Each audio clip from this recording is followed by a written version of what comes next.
February 24th, 2013, Spain. This morning we left our bikes at the hotel and walked to the medieval castle at the top of the hill. Looking out, I could see the city sprawling into the countryside, and 2 miles away, the Gallego River drained into the Atlantic Ocean.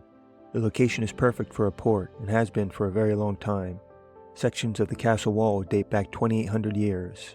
Now those walls protect a public garden full of flowers and trees. After a couple of hours of biking, Katie and I reached the edge of Portugal, and to get to Spain we crossed the Guadiana River on a ferry named the Virgen de los Milagros, Virgin of the Miracles. A local man on the ferry with his own bike insisted on giving us a tour, and when we arrived in Spain he took us around the village of Ayamonte, first to the church, then to see a statue of a man I've never heard of. As we went around town, I noticed all the windows on the bottom floor of every building had bars over them to deter thieves.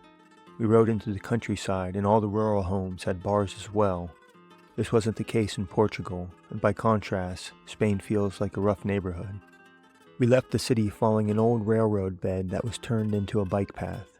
It took us through a coastal wetland fluttering with birds. In a nearby field, I saw 2 workers breaking a horse.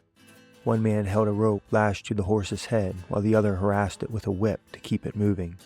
The horse ran a circle around the men, pounding the earth into a ring of sand. Tonight, Katie and I have our hammocks hung on the beach in a quiet grove of thin trees. We are not as well hidden as I would like to be, but we ran out of daylight to find a better spot. Katie fell right asleep, but I was feeling a bit too exposed to let my guard down. I couldn't sleep anyways.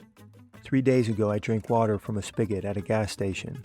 The attendant came out to tell me that it wasn't good for drinking, then pointed to a swampy area behind the building to show where it came from. The mistake has caught up with me.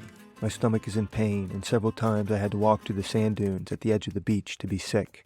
Sleep never came as the hours ticked by in the quiet darkness. Soon the sun will rise, and I will have to bicycle.